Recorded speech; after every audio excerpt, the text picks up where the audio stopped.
In other news, as the port continues to grow, new projects are being proposed, including a tanker terminal on Harbor Island, multiple desalination plants, and the dredging of the Corpus Christi ship channel to allow for the passage of very large crude carriers.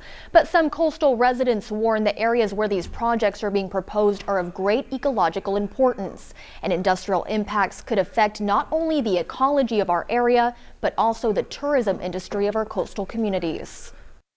Our coastline isn't only beautiful, it also has great ecological importance. Our ship channel is the only pass for about 150 miles on the Texas coast that allows for the flow of larval fish, shrimp, and other marine creatures into our system of shallow bays and estuaries. We are blessed and cursed with the same thing. We have this beautiful pass that brings life to our area, but it also brings traffic. It brings industry. That is what an opening to the Gulf of Mexico does. The presence of industry has been evident along our coast for decades, but with the expansion of the Port of Corpus Christi, more is coming. And in the crosshairs are some of the most delicate and ecologically important ecosystems in the world.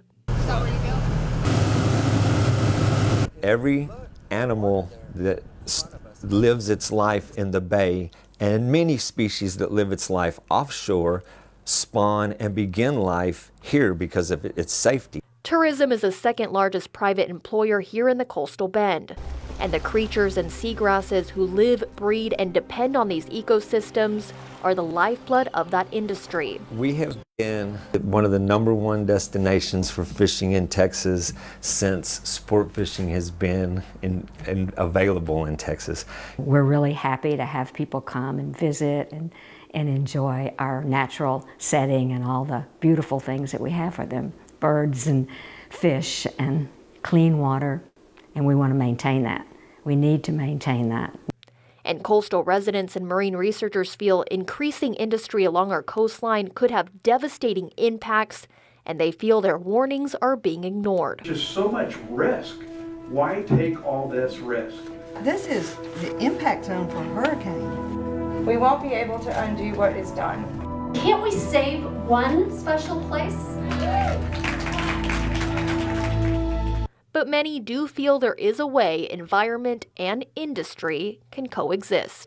Well, what would be wonderful is to remove the traffic from high traffic levels that we expect if we have a port right here, and have an offshore terminal where ships can easily tie up, not have to dredge a channel to them because they're out in the water deep enough to handle the VLCCs. That would be an ideal solution because we do need to export our oil and gas for our economic advancement in this country.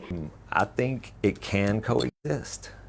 I hope that they are building cleaner facilities. I hope there are better safety practices, and I hope all of those things do protect us while we coexist with the industry that's coming. We have to find a way to get along. By the way, I did reach out to the Port of Corpus Christi yesterday regarding steps they have taken to mitigate environmental damages and habitat loss, and they did assure me I would receive more information later this afternoon.